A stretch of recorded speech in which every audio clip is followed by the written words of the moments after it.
Assalamualaikum warahmatullahi wabarakatuh. Alhamdulillah wa syukurillah ala ni'matillah wa la hawla wa la quwata illa billah. Asyhadu an la ilaha illallah wahdahu la syarikalah wa asyhadu anna sayyidana wa nabiyyana Muhammadan abduhu wa rasuluh. Allahumma salli wa sallim wa barik ala sayyidina wa maulana Muhammad, amma ba'd. Siswa sekalian yang berbahagia, alhamdulillah kita bertemu kembali dalam pembelajaran online mata pelajaran fikih kelas 9 semester genap tahun 2020-2021. Bagaimana keadaan kalian? Sehat? Alhamdulillah kalau kalian sehat semuanya. Baik, sebelum kita lanjutkan pembelajaran hari ini, jangan lupa kalian selalu mengisi daftar hadir, karena kehadiran kalian itu sangat menentukan kalian untuk mendapatkan nilai. Baik, kita buka dulu, kita awali pembelajaran ini dengan membaca basmalah. Bismillahirrahmanirrahim. Baik, kita lanjutkan. Pada kesempatan yang berikut ini kita akan berbicara tentang ketentuan hiwalah. Apa itu hiwalah? Baik, kita jelaskan satu persatu. Yang pertama, yang A, pengertian hiwalah. Hiwalah menurut bahasa yang dimaksud hiwalah adalah al-intiqal dan al-tahwil, yang berarti atau yang artinya memindahkan atau mengalihkan. Nah, Abdurrahman Al-Jaziri berpendapat bahwa yang dimaksud dengan hiwalah adalah an-naqlu mim mahalin ila mahalin, yang berarti pemindahan dari suatu tempat ke tempat yang lain. Nah, jadi hiwalah itu kalau kita lihat dari pengertian bahasa adalah memindahkan atau mengalihkan. Nah, sedangkan menurut pendapat Abdurrahman Al-Jaziri bahwa hiwalah itu pemindahan dari suatu tempat ke tempat yang lain. Baik, kita lanjutkan. Nah, sedangkan hiwalah menurut istilah para ulama mendefinisikan hiwalah atau hiwalah itu yang dimaksud dengan hiwalah adalah yang pertama pendapat menurut Imam Hanafi. Imam Hanafi berpendapat hiwalah adalah memindahkan tagihan dari tanggung jawab yang berutang kepada yang lain. Punya hutang atau punya tanggung jawab kewajiban pula. Nah, itu menurut pendapat Hanafi. Sedangkan menurut pendapat Imam Malik, Syafi'i dan Hambali bahwa hiwalah adalah pemindahan atau pengalihan hak untuk menuntut pembayaran utang dari satu pihak kepada pihak yang lain. Nah, jadi kedua pendapat ini mempunyai kesamaan, namun titik beratnya saja atau titik tekannya saja yang berbeda. Kalau Imam Hanafi itu menitik beratkan adalah kewajiban untuk membayar utang.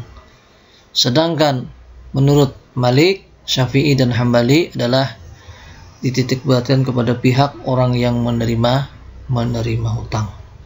Baik, kita lanjutkan. Yang kedua atau yang B, dasar hukum hiwalah.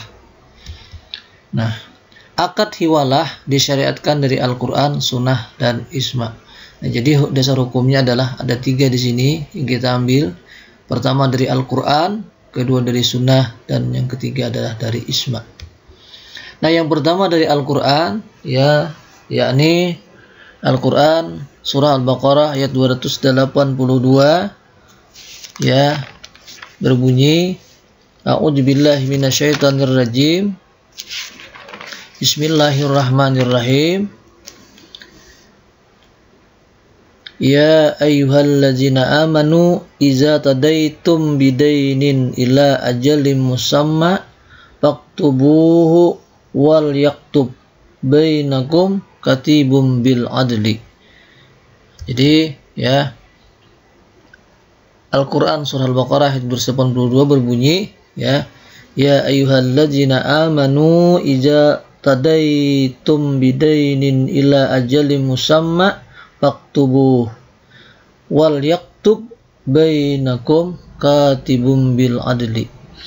Yang artinya, hai orang-orang yang beriman, apabila kamu bermuamalah tidak secara tunai untuk waktu yang ditentukan, hendaklah kamu menulisnya.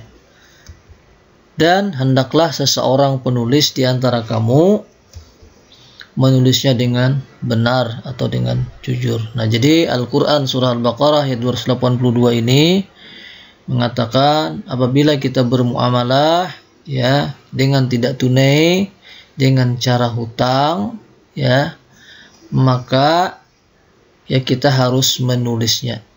Kenapa maka harus ditulis? Karena kita tidak tahu apa yang terjadi di belakang hari. Kalau kita tulis dengan tulisan yang benar, di sana ada saksi, maka kalau ada terjadi permasalahan, kita bisa menyelesaikannya dengan baik. Baik, kita lanjutkan. Kemudian yang kedua, dasar hukumnya kita ambil dari sunnah ya, sunnah atau hadis Nabi Muhammad SAW.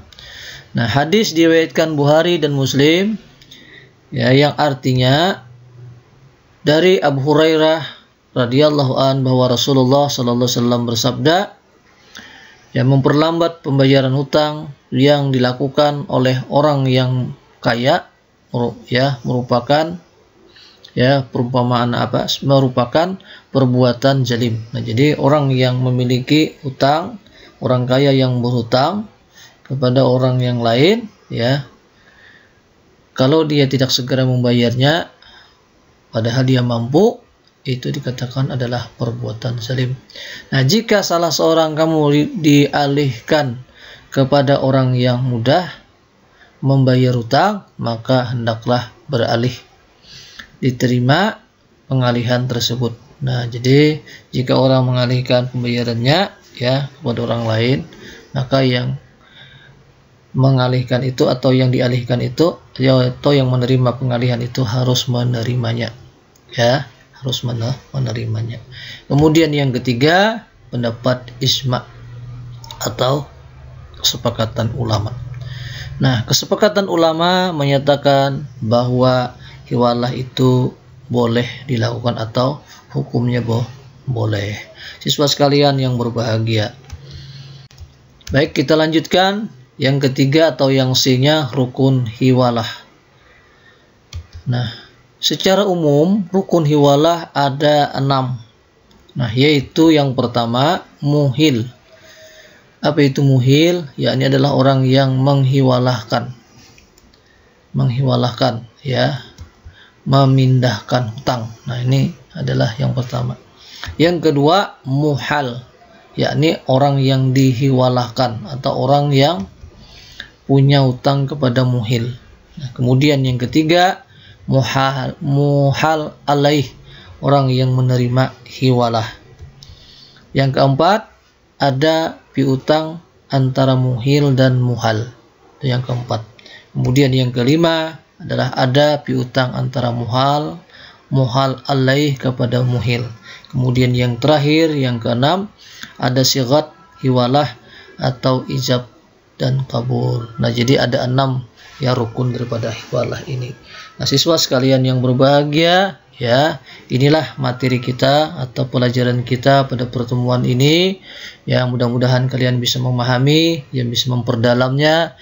Karena apa? Karena fikih adalah merupakan pelajaran yang kita ya laksanakan atau kita lakukan dalam perbuatan sehari-hari.